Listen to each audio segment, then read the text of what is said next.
let me start with why animals are colored in the first place, because maybe it's somehow obvious, but maybe I can shed some light on that topic. So modern animals have, of course, very different coloration, and this coloration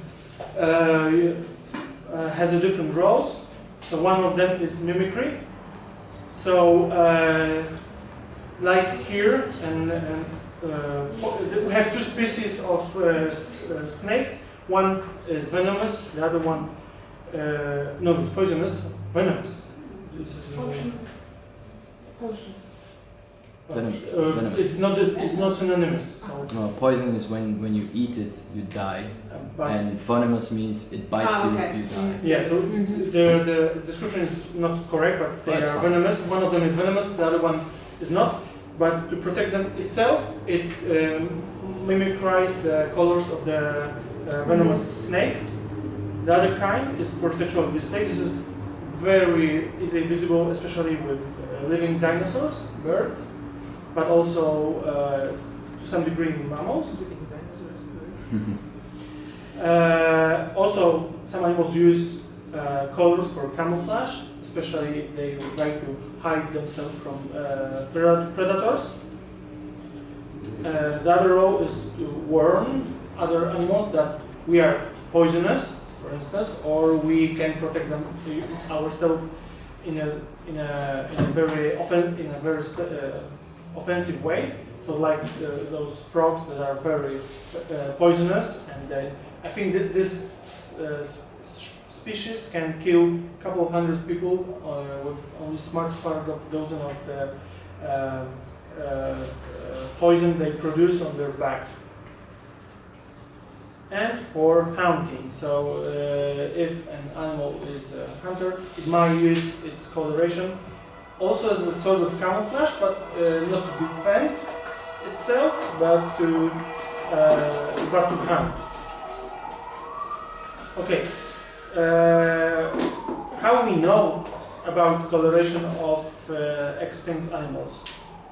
So we can look at because we find feathers and skin impressions, and we can try to infer some information about the coloration from that sort.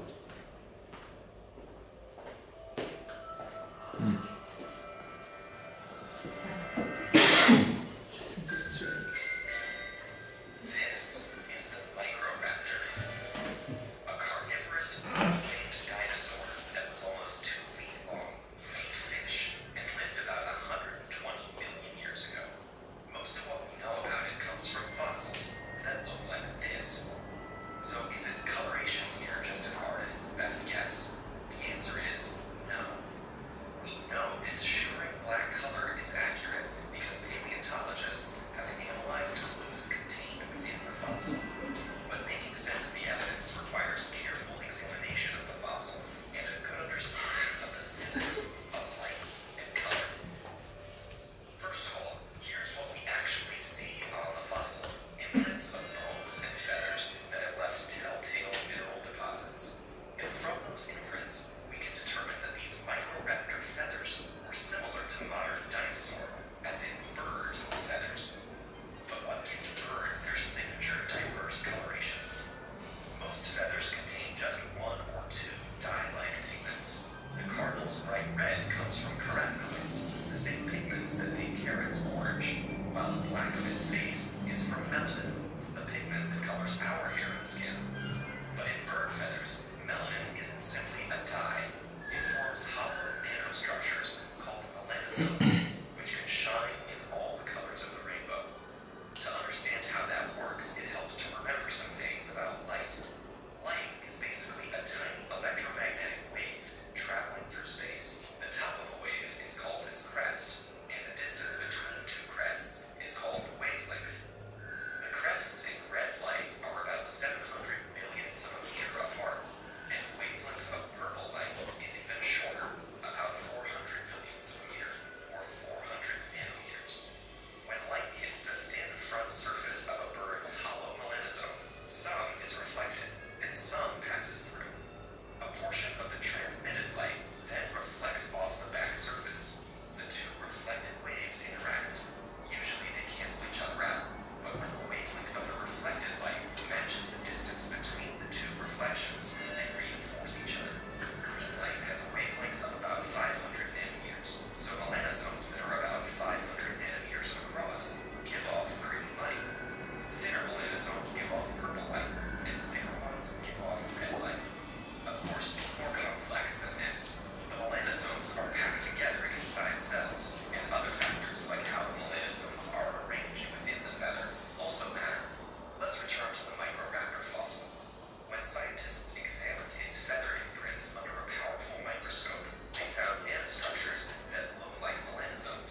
Okay, so like to sum up this short video, we don't find real melanin or keratin in the fossil. We find traces of it, what remain of that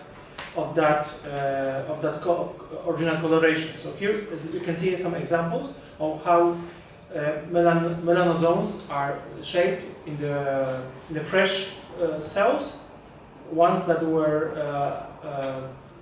exposed to high temperature of 100 degrees and 250 degrees.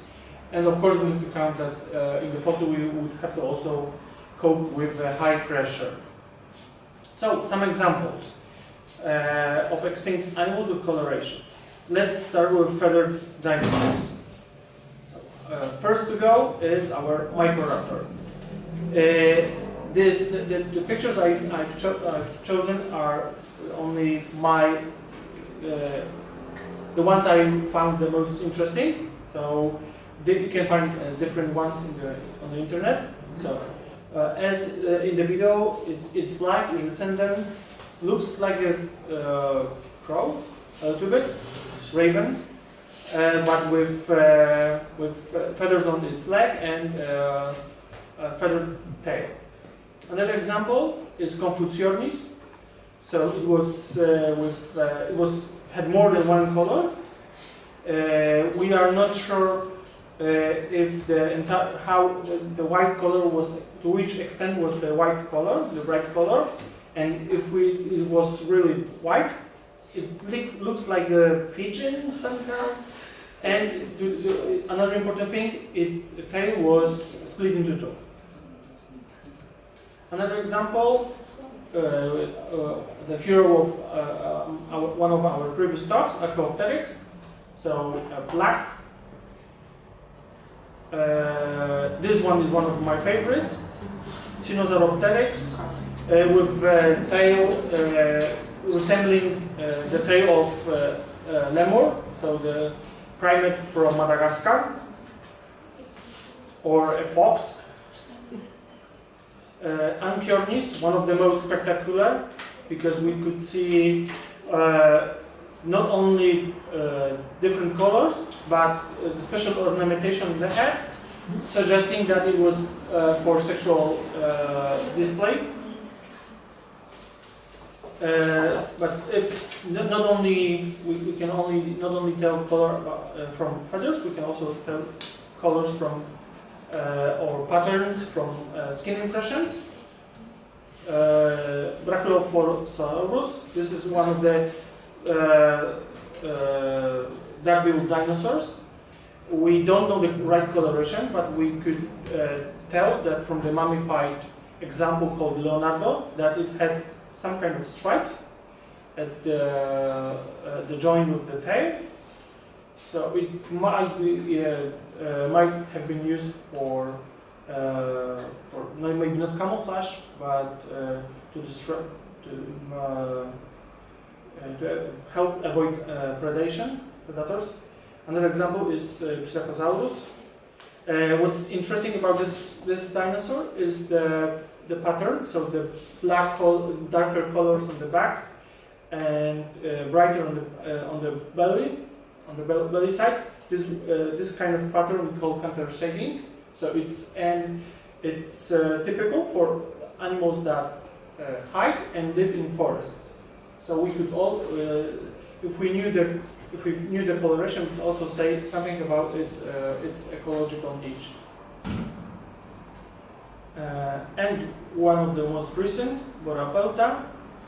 At least one of you seen it in real life. Not maybe in real life, but the original specimen.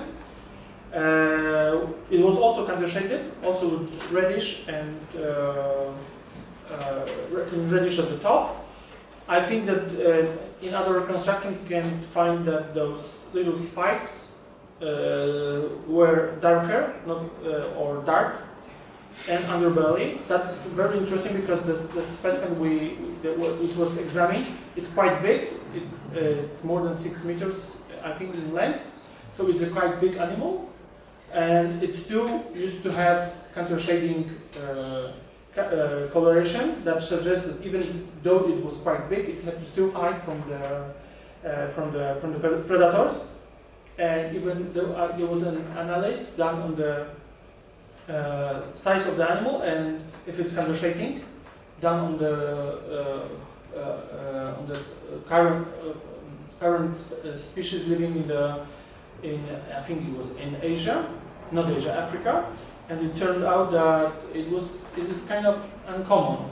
So there was something different than, because usually animals that size do not have counter shading, so they don't have to hide. So we inferred that the predation pressure during the late Cretaceous was quite high, so even big animals had to hide. And we also find some information about marine reptiles. Here we have 3 examples. Leatherback turtle from Cretaceous. So it's very similar to one that lives today. So black top, bright belly. The same would go with Mosasaur.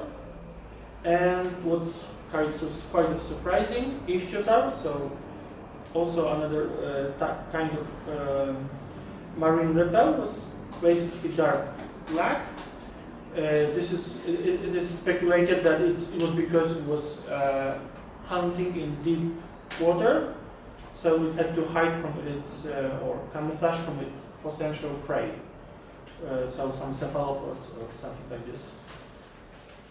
Okay, and the last but not least, not last. Also, we know the collection of some birds. These are not from Cretaceous. This is from Miocene penguin from Peru. It had quite an impressive coloration with those reddish patches on the belly sac and on the inner side of the wing.